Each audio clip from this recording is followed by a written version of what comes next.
everyone here at home. So here you go, how you gonna make your hot chocolate delicious. Here you go, guys. So this is hot chocolate already.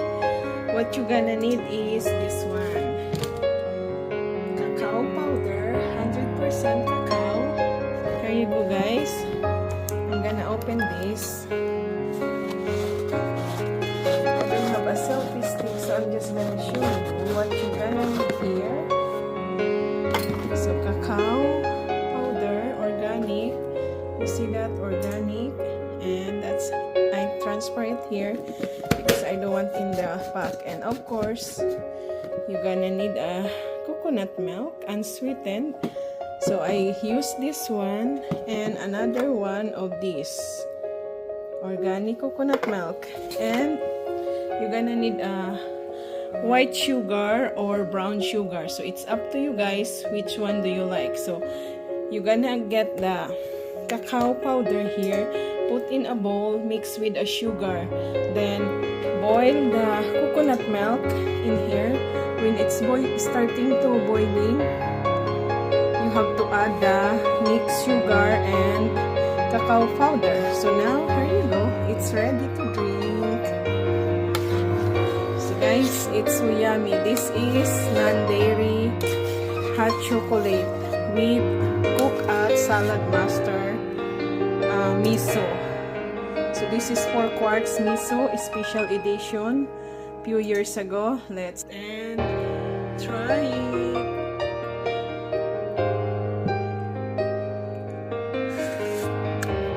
Oh my god, so yummy. Yummy, yummy, the best. This is the best hot chocolate with coconut milk, non-dairy. So this is very good for a non-dairy diet. Or yung mga tao na hindi pwede ang milk kasi nakakapagpataba. So the delicious, very delicious non-dairy hot chocolate. Very creamy and so delicious. So you need to taste if it's enough sugar or not. So this is good for dessert. So this is our dessert because we eat already our dinner. So it's boiling and it's low heat, 2.4 only, so medium low. So we're gonna turn it off because it's boiling already. It's done, and we're gonna use our mugs because 3 of us, and another one. I have to get another one mug. Here you go, guys. We have to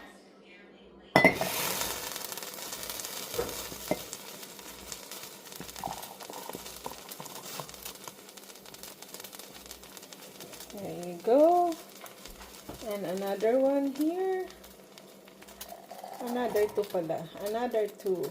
There you go. So ito ang kagandahan, guys, sa Salad Master kasi pwede nyo siyang isalin at hindi siya nagki-create ng mess. So it's not gonna messy in your stove like what I'm doing. See, guys? And we just gonna wipe it off.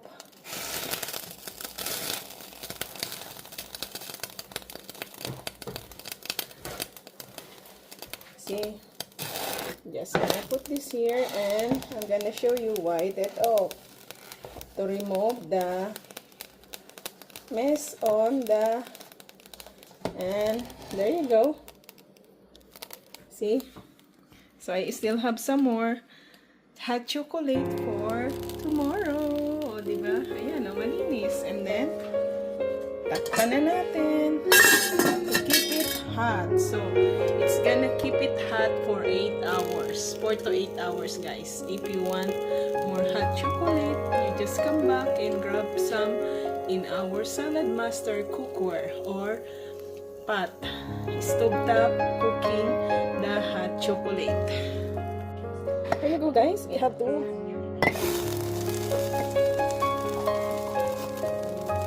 there you go.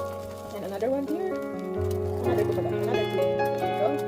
So ito ang kagandahan, guys, sa Salad Master kasi pwede nyo siyang isalin at hindi siya nag-create ng mess. So it's not gonna messy in your stove like what I'm doing. See, guys? And we're just gonna wipe it off.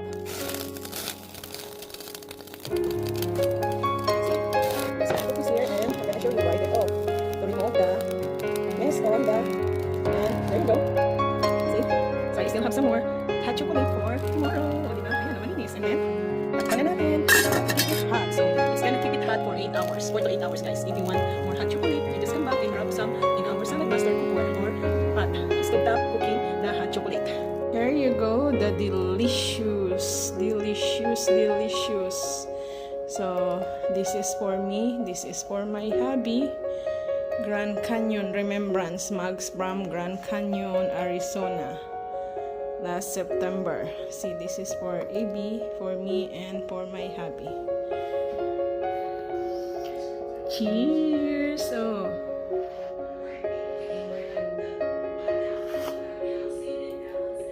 Sarap. Enjoy. Oh my god, this is so good.